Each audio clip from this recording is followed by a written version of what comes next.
Ya estamos.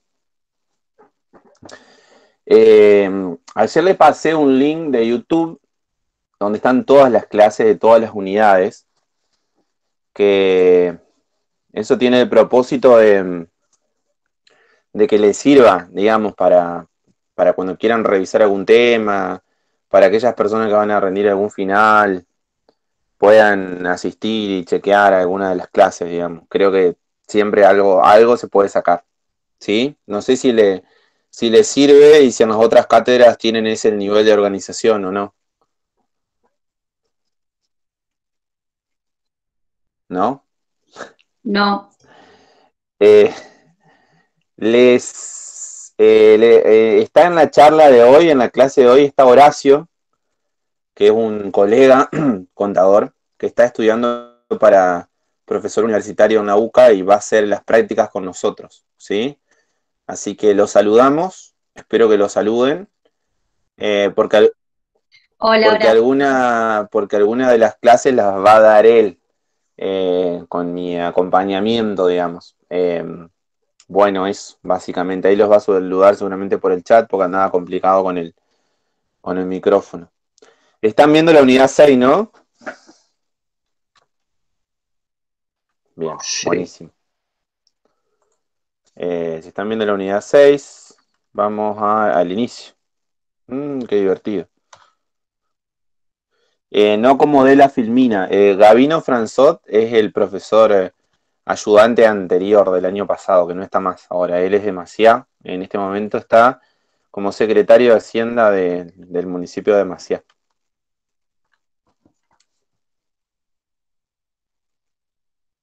Bueno, estamos entonces. Veo que no se va a conectar mucho más gente. Se la están perdiendo.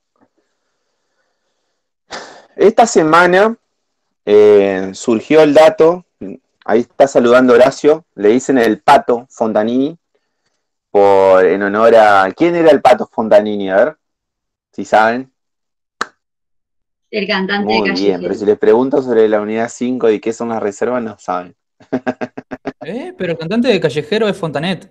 Bueno, pero Otra. le dicen, Ajá. Claro.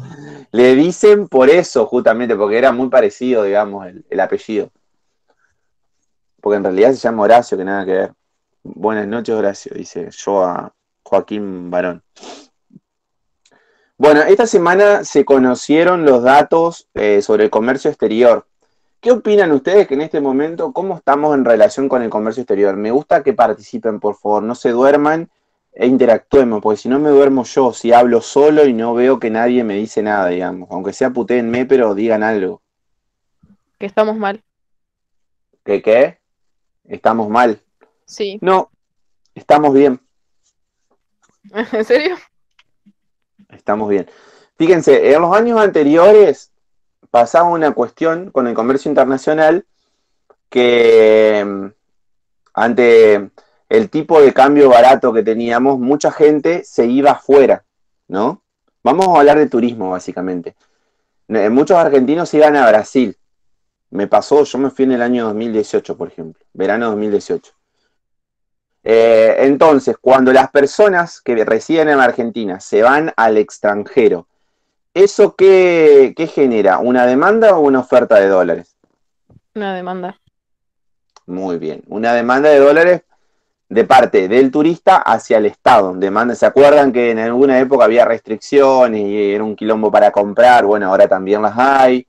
Eh, pero bueno, en ese momento la Argentina tenía un enorme déficit fiscal, un enorme, perdón, déficit comercial, ya estoy medio perdido, disculpen el horario, que en el año, por ejemplo, 2018 llegó casi 9.000 millones de dólares. Y era originado básicamente por esto, por el efecto negativo del comercio internacional ligado básicamente al turismo, ¿sí? Era mucho más la gente que demandaba desde Argentina dólares para ir al exterior que los dólares que ingresaban por turistas extranjeros. ¿Se entiende un poco esa matriz? En definitiva, el comercio internacional está dado por la diferencia entre exportaciones e importaciones. ¿Qué son las exportaciones? Lo que nosotros vendemos a otros países. Muy bien. ¿Y las importaciones? Lo que nosotros le compramos a otros países. Muy bien, muy bien, muy bien, muy bien. Bueno, en ese sentido, es necesario decir que vamos a empezar con el tema de las filminas del libro, ¿no? Y lo vamos a ir desandando a medida que avancemos. El comercio internacional consiste en el intercambio de bienes, servicios y capitales entre los diferentes países, ¿sí? Esa es la filmina 1, no dice nada que no sepamos. Vamos a la número 2, porque ahora vamos a ver una serie de cuestiones vinculadas con esa. No puedo pasar la filmina sin mirar la página, porque si se agrega a alguien tengo que agregarlos desde acá, digamos. Es un tema eso. Y a ustedes no les llega ninguna notificación, sino... Esa esperanza, profe. Estamos en 16, ya es como el límite. Me acuerdo de la primera clase había como 50. El sector externo, la justificación de los intercambios internacionales descansa fundamentalmente en que las naciones poseen recursos muy distintos y capacidades tecnológicas diferentes. Estas diferencias pueden resumirse en los puntos siguientes. Vamos a ver los puntos siguientes según el libro. ¿Qué libro es este? Mochón y Becker. Muy bien, muy bien, muy bien, muy bien. Así me gusta el toque. Bueno, características según Mochón y Becker que justifican el comercio internacional: condiciones climáticas, riqueza mineral, tecnología y cantidad disponible de mano de obra, capital y tierra cultivable. Antes de avanzar con esto, voy a volver al dato inicial que yo les preguntaba. ¿Por qué? Porque el otro día se conoció el indicador de exportaciones e importaciones, y la Argentina en el mes de julio de 2020 dio un saldo de su balanza comercial positivo de 1.450 millones de dólares, lo cual en el acumulado del año 2020 genera un saldo positivo de 9.500 millones de dólares. Eso es muy auspicioso en toda la debacle que estamos viviendo, no solamente en Argentina, sino en el mundo.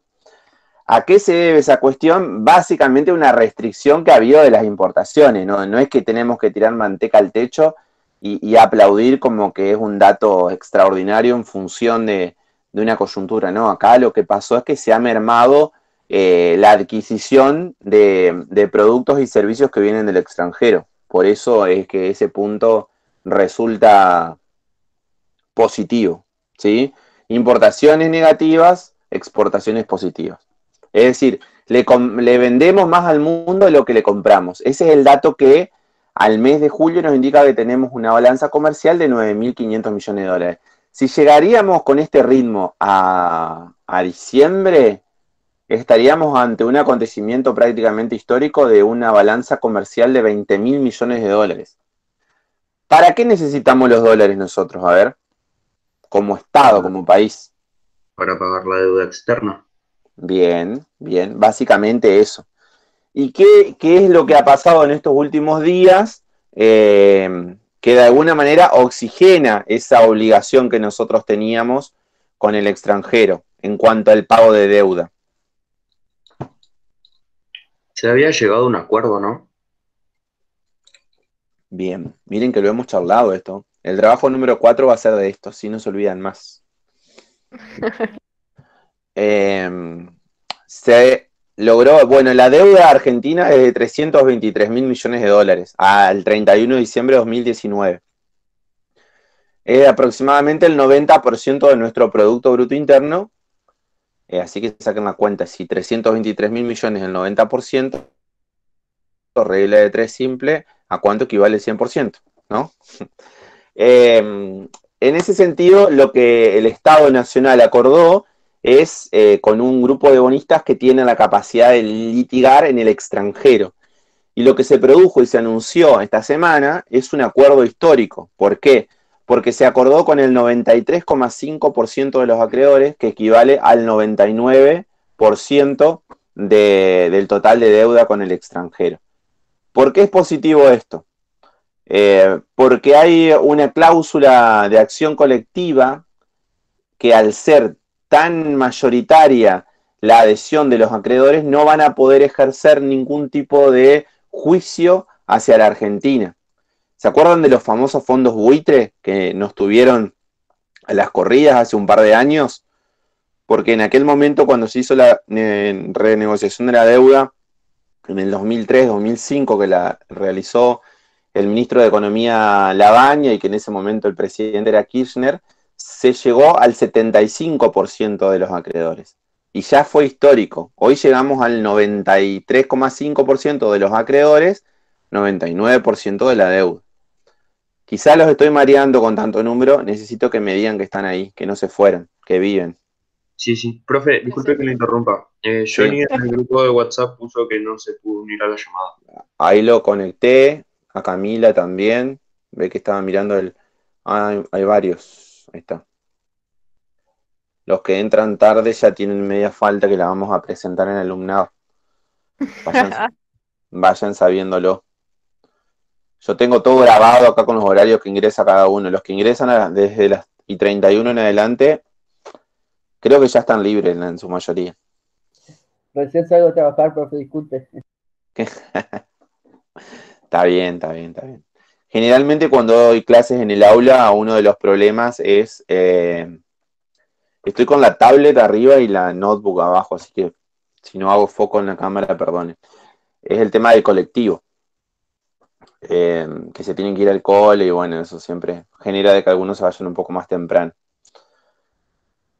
Estaba con el tema de la deuda. Bueno, es positivo el acuerdo, se van a necesitar menos recursos, menos dólares para los próximos años, lo cual el Estado argentino va a poder utilizar esos dólares para emplearlos en la puesta en funcionamiento del aparato productivo para que la Argentina de una vez por todas empiece a crecer, que es lo que estamos necesitando cuanto antes. Esperemos que esta situación de la pandemia concluya a la brevedad. Van a ser meses muy complicados hasta que el tema de la vacuna comience a tener vigencia, porque, bueno, como ustedes verán, y les debe pasar a muchos de ustedes, los que están vinculados a la actividad privada, todos los días cierra un comercio nuevo, no hay ventas, es muy difícil de sortear esta situación. Más allá de que el Estado esté haciendo mucho sacrificio en función de poner recursos en los bolsillos de la gente y acompañando a muchas pymes, está todo muy, muy caído en términos de economía, ¿sí? Y es muy difícil de revertir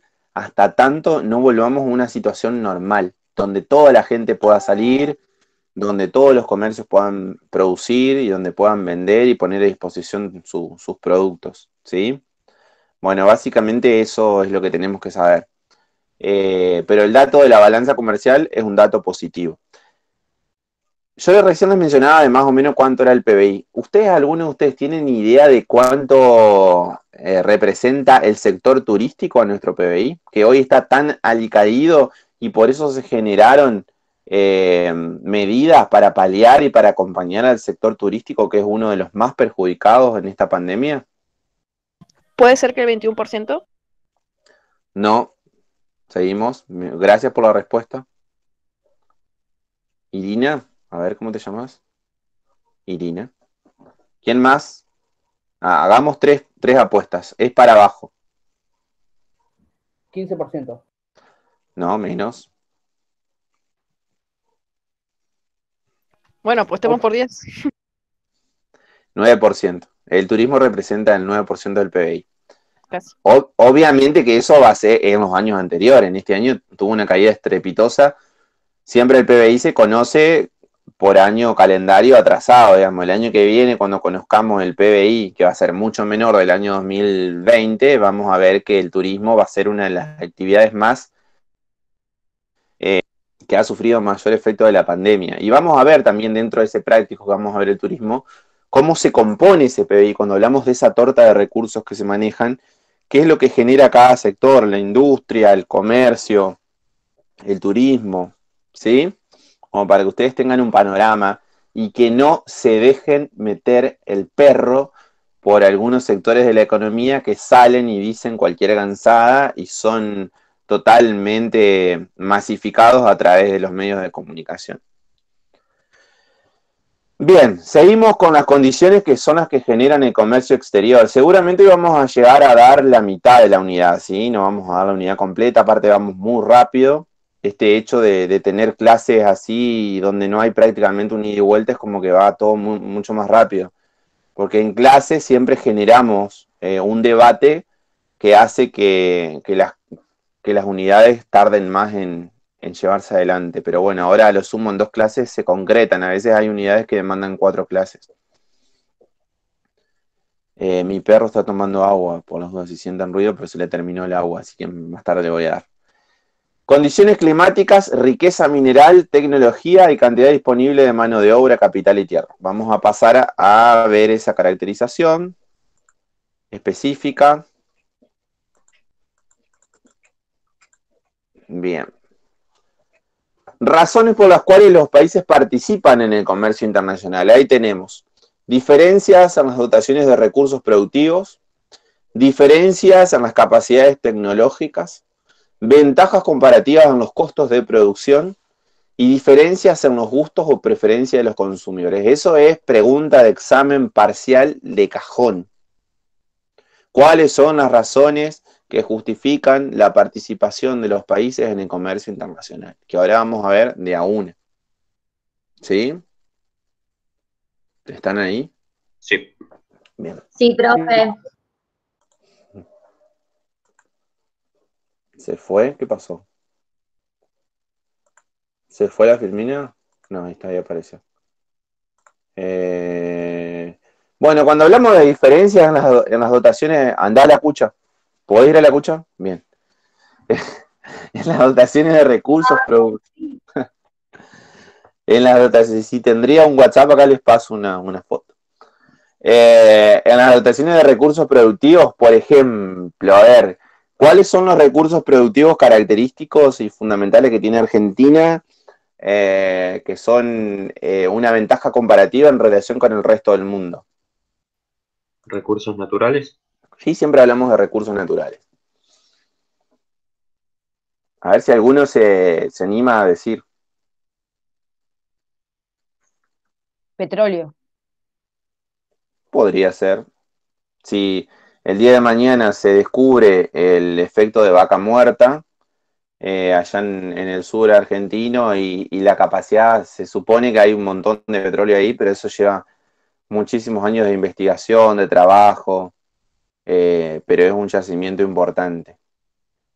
Sí, bueno, ahora tenemos de todo. La mayor capacidad que tiene Argentina es que tiene una longitud y diferentes capacidades en sus suelos, digamos. A ver, tenemos la pampa húmeda, tenemos el norte, tenemos, a ver, sobre todo tenemos en el norte algo que se utiliza muchísimo, que es quizá una de las principales riquezas que tiene Bolivia. Quizá eso es lo que justifica el golpe de Estado en Bolivia. La sal. No. Vamos a pensar un poquito, déjenme terminar. Que es un elemento, un mineral que se utiliza muchísimo para la tecnología, para la elaboración de baterías de teléfonos, El litio. el litio. Argentina tiene mucho yacimiento de litio, no tanto como Bolivia, pero es el segundo o tercero en el mundo. Y eso es una enorme riqueza que tenemos de cara al futuro, en Salta, Tucumán y demás. Es una ventaja comparativa en cuanto a la dotación de recursos, lo mismo que la soja y un montón de situaciones que ya tienen que ver con otra situación productiva, ¿no? Pero Argentina es rica en un montón de minerales como el cobre, que también tiene mucho la zona de Chile, el oro, y esas son ventajas comparativas en relación a recursos productivos. Distintas capacidades tecnológicas. ¿Qué les parece que Argentina está bien o está mal en relación con el resto del mundo? Y deberíamos ver cuál es el resto del mundo también. ¿Qué opinan al respecto? Y depende, porque por ahí en tecnología, le hace computadora, información y qué sé yo, estamos, no sé si tan quedados, pero hay países que sí, que nos superan bastante más. Pero, por ejemplo, considero que Argentina tiene muy buenas cabezas, muy buenos inventores, muy buenas personas con mucha capacidad científica. Sí, fíjense que Argentina en estos pocos meses ha elaborado nuevamente un satélite. que tiene la capacidad de poder hacer análisis justamente en esto, en los recursos productivos. De tomar imágenes de todo eso, de hacer un análisis exhaustivo, lo cual lo que hace es mejorar la capacidad productiva, digamos. No es menor. Argentina tiene el mayor nivel científico de toda América Latina, desde la época de fuga de los cerebros, en la década del 60, cuando se produjo la noche de los bastones largos, perdón, no sé si se acuerdan, en el gobierno de Onganía, que era una dictadura, entró a las universidades y sacó a palazos a alumnos y docentes, digamos. Deben haber visto documentales en relación con eso, pero bueno, nuestra historia está atravesada por ese tipo de hechos. Y Argentina ha tenido científicos maravillosos que han estado expuestos a ¿qué? Los científicos. Y la industria científica y la industria del conocimiento, que es la más importante del mundo, es la más importante industria del mundo, es la del conocimiento. Si no, fíjense quiénes son los más ricos. ¿Quién es el más rico del mundo? A ver si alguno se arriesga. ¿Puede ser que sea japonés? No, es China, tampoco. Es Rusia. creo que se llama Jim Bezos, que es el dueño de Amazon. Amazon es una tienda virtual que se hizo en el año 95, que es una cosa así muy parecida a Mercado Libre.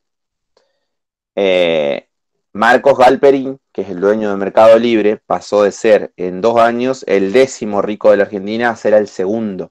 Y el año que viene va a ser el más rico de la Argentina. Para que ustedes se den una idea. Tiene que ver con un montón de factores, ¿no? Sobre todo tiene que ver con la evasión de impuestos y que es un rubro donde el Estado tiene que tener mayor intervención para poder controlar un montón de cosas, porque cuando se concentra la riqueza, cuando se va de impuestos a costa de que haya muchos sectores que son perjudicados, la verdad que no es nada positivo para el conjunto del país. Hoy el más rico de la Argentina es Paolo Roca, del grupo Techin, y lo sigue Marcos Galperín. Yo creo que en algún momento les pasé alguna información ligada a esto, si no, se lo voy a hacer llegar, pero todo tiene que ver con la industria del conocimiento. Cuando hablamos de distintas capacidades tecnológicas, siempre es bueno que nos comparemos en principio con nuestra región, ¿no? Y acá en la región la estamos remando entre todos parecidos, digamos. En su momento, hace unos años atrás, Brasil tuvo gran crecimiento, sobre todo en la época del gobierno de Lula. Hoy Brasil está en una época de catástrofe, en todos los sentidos, no sé si fijarán solamente en el término de pandemia, con la enorme cantidad de muertos y después cómo ha caído su actividad industrial. Chile, que era considerada por el establishment mediático como uno de los modelos a seguir, explotó a fines del año pasado y la verdad que no se ha podido... no. ¿Alguien está hablando? Bien. Bueno, pero en cuanto a capacidades tecnológicas, obviamente que aquellos países, sobre todo los asiáticos, tienen otro tipo de organización y de evolución y de avance en relación con este tema. Y es una característica distintiva. Generalmente la Argentina, como muchos países de Latinoamérica, ha sido exportadora de materia prima, como en el caso de muchos modelos económicos que tuvimos, y hemos sido importadores de productos manufacturados, ¿sí? De industria, de tecnología y demás. Nosotros vendemos el litio y compramos las baterías de celular. Para que la Argentina tenga el crecimiento que nosotros pretendemos, lo que tenemos que hacer es agregarle valor al litio, trabajar sobre el litio y generar, digamos, ¿qué es lo que generaría eso? Que todo ese trabajo, todo ese elemento que nosotros estamos importando lo podamos generar en la Argentina. Si nosotros desde un proyecto de Estado se logra trabajar en ese nivel industrial que pueda producir desde baterías de celular y computadora hasta muchos elementos que son vinculados a la industria automotriz y que se importan, eso no solamente generaría trabajo, sino que aumentaría el PBI, nos ahorraría un montón de dólares que estamos utilizando para comprar productos del extranjero, sería totalmente positivo y siempre ha sido una de las grandes deudas que ha tenido la Argentina, pero como yo les decía con el tema de la fuga de cerebros, como les pasa a ustedes y como les dije el primer día de clases, nosotros somos nosotros y el contexto. Estamos hablando de nuestras capacidades para llevar adelante trabajos, para triunfar en la vida, digamos, como nos venden por ahí desde el establishment mediático, la cuestión de, ay, se me olvidó el término esto, de individualista. Bueno, ya me voy a acordar. Estamos atravesados por un contexto, ¿sí? Ese contexto puede determinar que el salario que nosotros cobramos en nuestro trabajo nos rinda mejor o nos rinda peor, que tengamos trabajo o que no tengamos trabajo. O sea, nosotros la voluntad de trabajo la vamos a tener, nos vamos a levantar a las 6 de la mañana, nos vamos a acostar a las 11 de la mañana, pero siempre va a haber un contexto que nos va a determinar el funcionamiento de la sociedad en general y de nuestras economías, digamos. O sea que nosotros podemos ser los tipos más laburantes del mundo, con mayor capacidad y mayor voluntad, pero si el contexto es desfavorable, tarde o temprano nos va a llevar puesto a todos, ¿sí? Eso lo tenemos que tener muy en claro. Y fíjense, estos tipos que formaban parte de la industria científica de la década del 60 tenían el mayor nivel de desarrollo científico de toda América Latina, que eso fue pulverizado por la dictadura. ¿Y qué pasa? ¿Por qué les parece que la dictadura pulverizó todo eso? Porque la dictadura, generalmente, como han sido todas las dictaduras, no son vinculadas con los intereses del país, sino que son el brazo ejecutor de intereses financieros y económicos internacionales, ¿sí? Como pasó con la guerra de la Triple Alianza en el siglo XIX en Paraguay, ¿no? Entonces acá lo que pasa es que desde las corporaciones internacionales se ejecutan determinados golpes de Estado o determinadas cuestiones que tienen que ver con el crecimiento tecnológico y el desarrollo nuestro para continuar con los niveles de dominación que tienen las grandes potencias hacia países como el nuestro. A las grandes potencias no les sirve que la Argentina tenga buenos científicos, que la Argentina produzca baterías de celular, que la Argentina produzca elementos ligados a las automotrices, ¿sí? A eso es lo que me refería. Para que tengan un poco noción de qué es lo que estamos hablando.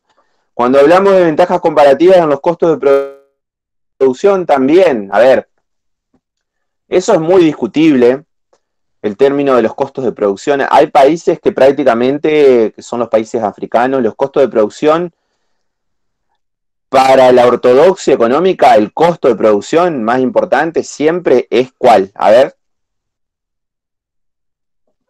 Alguien por ahí se fueron a mirar la novela y no están acá. Alguien que arriesgue. Hola. ¿Cómo, profe? Estaban re dormidos. No, no. Claro, yo en clase por lo menos los puedo mirar a la cara, puedo ver, digamos, si se duermen, si se aburren, si les gusta, pero acá es como que hablo, no tengo ni la menor idea qué están haciendo ustedes, porque la verdad están todos con las cámaras apagadas. Me gustaría, vamos a exigir esto. Los últimos 20 minutos prendan las cámaras, por favor. Porque si no, ¿cómo sé que están ahí? Yo estoy poniendo la cámara con la guitarra de fondo, con el cuadro de Racing. ¿No las van a prender?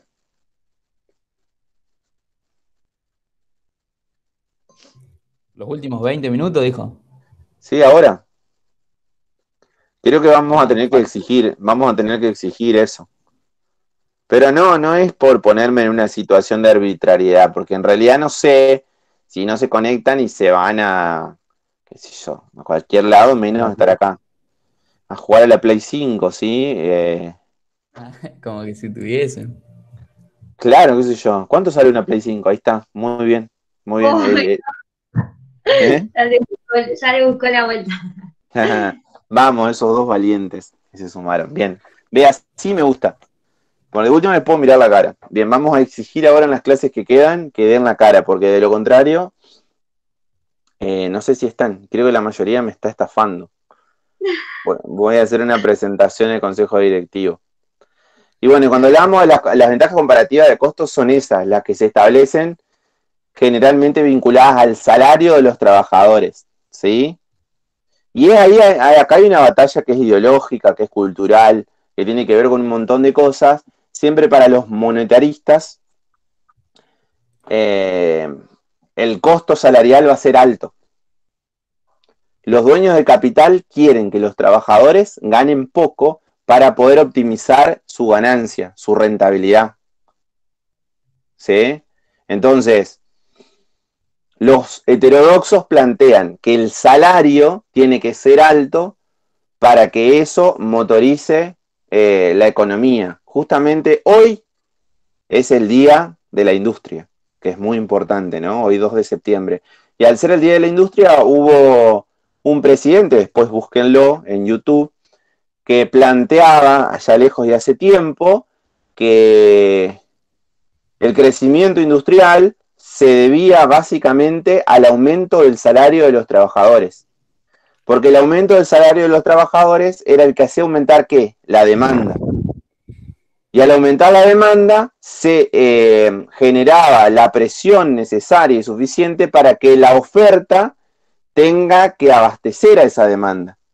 Y eso es lo que se conoce como círculo virtuoso de la economía. Entonces, la economía funciona cuando los trabajadores tienen plata en sus bolsillos. Y yo en clase siempre me hago seña de bolsillo, acá medio que no me van a ver.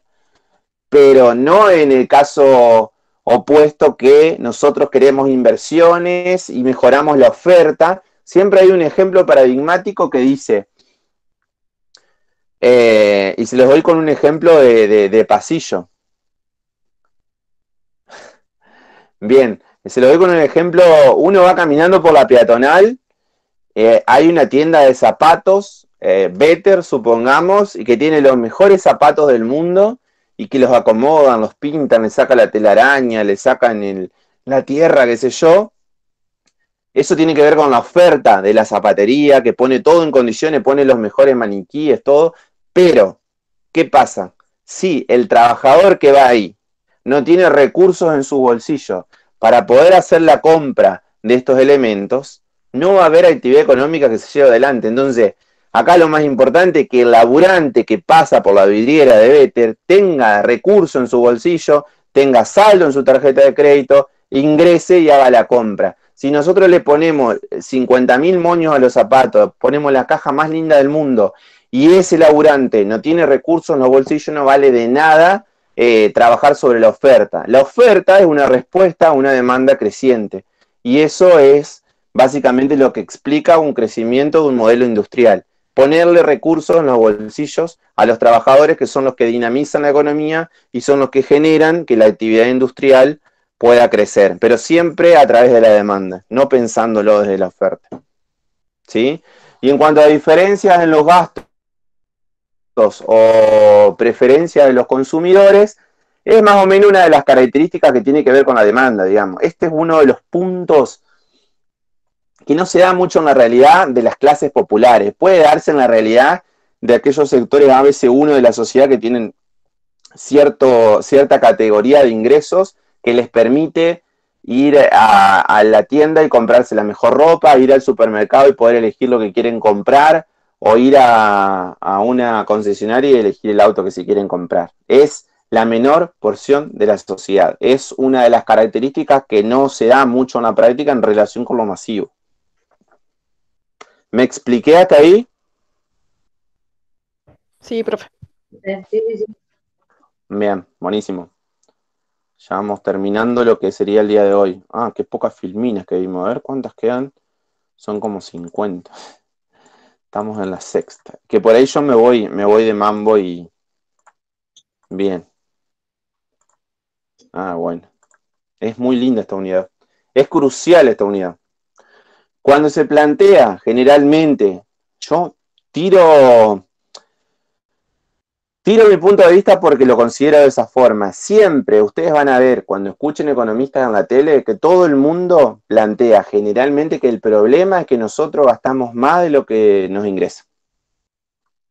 Que el problema es el déficit fiscal. Pero nunca se plantea que el problema es el déficit comercial.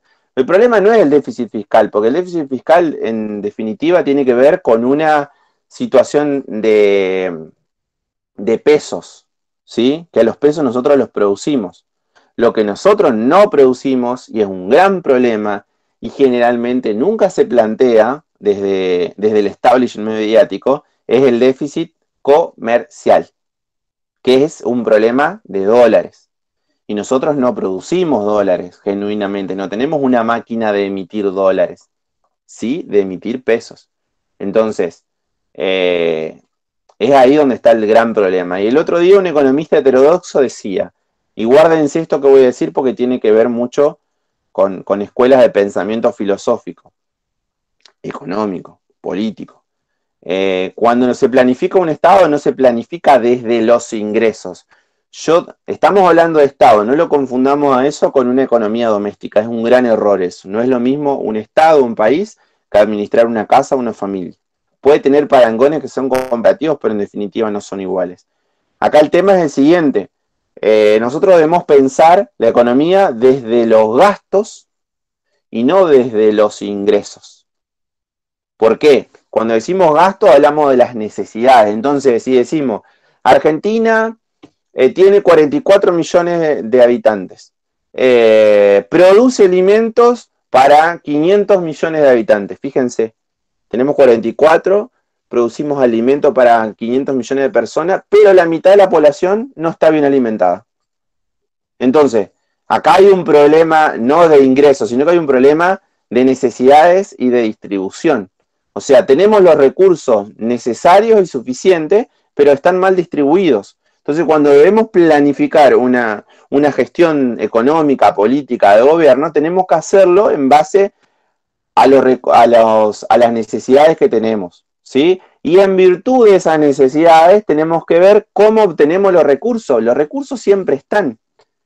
El tema es que los recursos están concentrados en pocas manos, que es lo que no se suele decir, porque esas pocas manos son las que generan el sentido común que nos imponen permanentemente y es el que nos hace andar por la vida repitiendo discursos que no tienen nada que ver con nuestras realidades. No podemos soportar nunca que en un país que se produce alimentos para 500 millones de personas haya la mitad de nuestra población que no come bien. Acá hay un enorme problema de distribución. Y si no lo ponemos en discusión, también somos cómplices de todo esto. Y no es un problema de 6 meses, 4 años, es un problema prácticamente histórico, que ha tenido proyectos y modelos económicos que han acercado esos recursos a la mayoría de la población y modelos económicos que han restringido esos recursos a la mayoría de la población y se los han volcado justamente a aquellos sectores que concentran la riqueza. Y esa es hoy me lo preguntaban en la radio, ¿hasta cuándo dura eso? Y me lo preguntaba una alumna hace 2 años, y es una discordia, es una batalla permanente, es una batalla de todos los años, y es una batalla que va a durar hasta el final de nuestros días. La batalla entre los que concentran el capital y entre los que quieren que se distribuya. Lo que nosotros debemos pretender es que haya una sociedad más justa, y que si tenemos un país rico, no haya pibes que pasan hambre. En definitiva, tiene que pasar un poco por ahí. Es algo muy difícil de lograr, pero para eso sirven las utopías, como dice Eduardo Galeano, para caminar. Un país tiene ventaja comparativa en la producción de un bien cuando puede producirlo con menor costo de oportunidad que otros países. Yo por ahí primero leo la filmina y después a veces somos críticos con esa filmina, porque acá obviamente es la visión que tiene el autor del libro. Generalmente los autores de los libros de la mayor parte de las materias de economía tienen una perspectiva ortodoxa.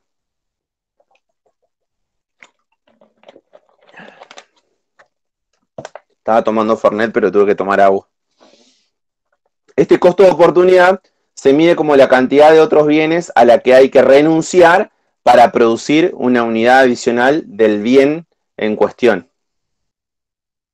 ¿Se pueden ubicar qué significa el costo de oportunidad o no?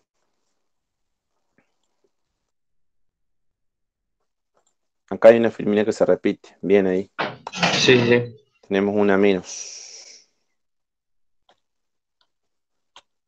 Bueno, las ventajas comparativas tienen que ver un poco con eso también, con el costo de oportunidad, pero sobre todo con situaciones que están ligadas a los recursos, ¿sí? A partir de ahí se puede trabajar todo lo que conlleva el escenario siguiente.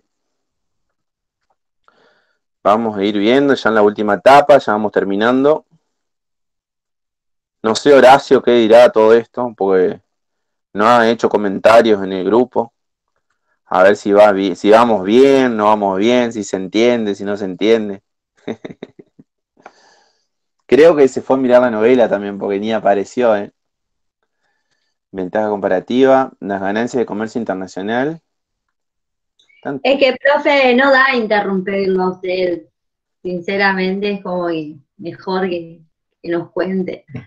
Bueno, vamos a ver lo que es la ganancia de comercio internacional. Los países obtienen ganancias netas del comercio internacional. El intercambio de bienes entre países permite que la economía mundial produzca y consuma mayor cantidad de bienes utilizando la misma cantidad de recursos. Vamos a ver 2 o 3 conceptos que tienen que ver con el libre comercio y con el proteccionismo.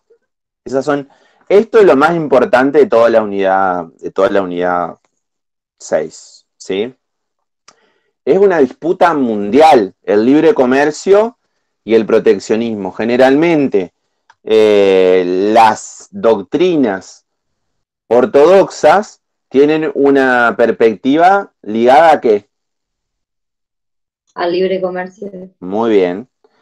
Pero es una perspectiva de libre comercio, por ejemplo, desde las potencias económicas, no en sus países, sino hacia afuera. A ver, Estados Unidos, que es la potencia económica mundial desde hace muchísimos años, tiene una perspectiva y de generar acuerdos de libre comercio con el resto del mundo, pero para adentro ellos tienen una perspectiva proteccionista. Ellos protegen su industria del ingreso de productos extranjeros. Por eso esa gran disputa permanente que tienen con China, ¿sí?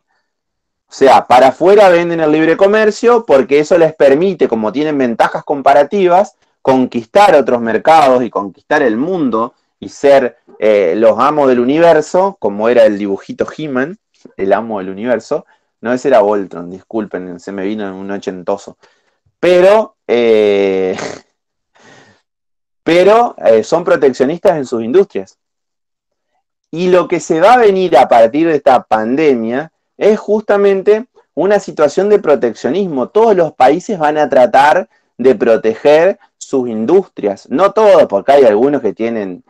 Por eso, nosotros hemos tenido proyectos políticos, económicos, que son proteccionistas de nuestra industria nacional y hay otros que han sido totalmente entreguistas.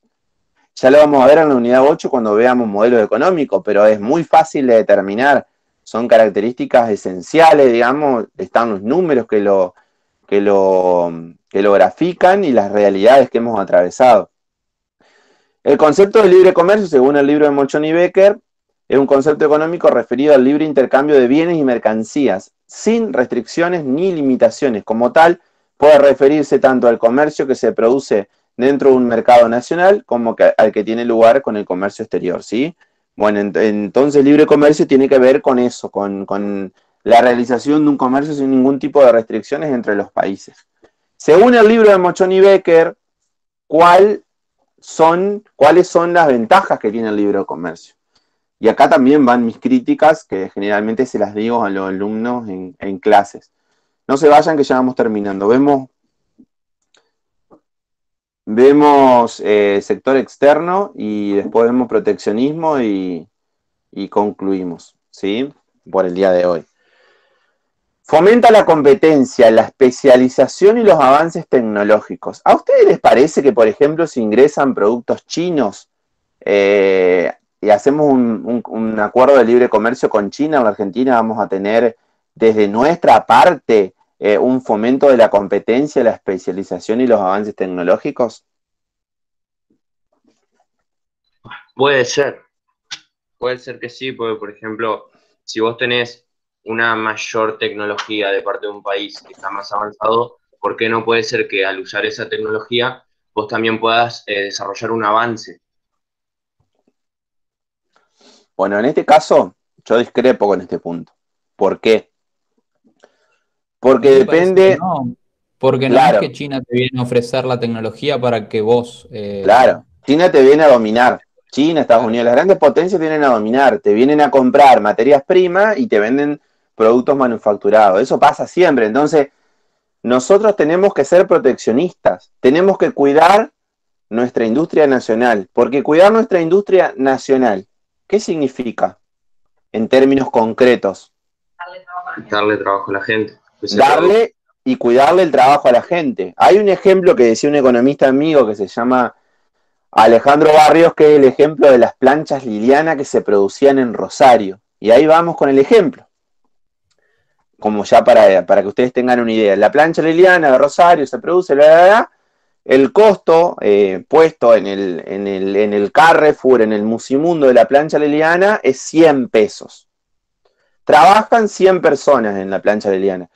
Yo incorporo desde China la plancha coronavirus, COVID-19, supongamos, que tiene un costo puesto en la góndola de 80 pesos. ¿Qué va a generar eso? Que la gente apoye más al producto que viene de afuera antes que a la industria nacional. Perfecto. Y si pasa eso, digamos, si todos los argentinos, por cuidar su bolsillo, van y compran la plancha china, 80 pesos, y no la argentina que está a 100, ¿qué es lo que va a ocurrir? Se funde la empresa Liliana. Y si se funde la empresa Liliana, ¿qué va a ocurrir con los trabajadores de la empresa Liliana? Quedan sin trabajo. Quedan sin trabajo. Y si quedan sin trabajo, ¿qué es lo que va a ocurrir? Los trabajadores y su familia de la empresa Liliana no van a poder aumentar esa demanda y fomentar la economía. Entonces, automáticamente eso tiene consecuencias dramáticas. Para que ustedes vean que la economía es todo un circuito, o que es virtuoso o que es deficitario, digamos. Si nosotros inyectamos, por eso siempre es importante cuidar, cuando acá tenemos que medir las gestiones de los gobiernos, sobre todo en términos de desocupación, digamos, si aumenta el desempleo o si disminuye. Porque a partir de ahí, si aumenta el desempleo es porque todas las otras variables están funcionando mal y tarde o temprano eso termina muy mal.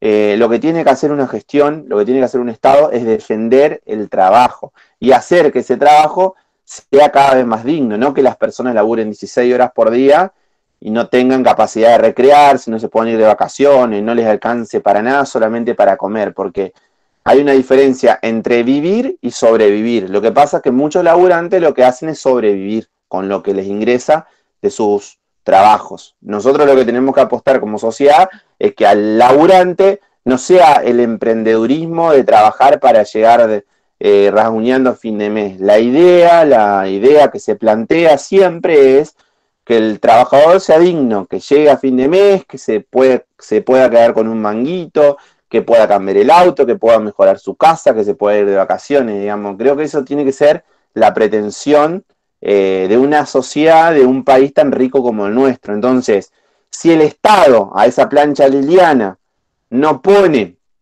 ciertas restricciones arancelarias, o sea, le cobra un impuesto de 30 pesos para que la plancha que viene del extranjero salga a 10 y protegemos la industria nacional, eso va a traer consecuencias muy negativas. Entonces el Estado ahí tiene que intervenir para que ustedes se dan cuenta, no como decía Milei esta semana, todo lo que toca el Estado lo destruye. Se equivocó Milei, decía que iba a haber default y no hay para nada default, digo por si algunos de ustedes lo añoran.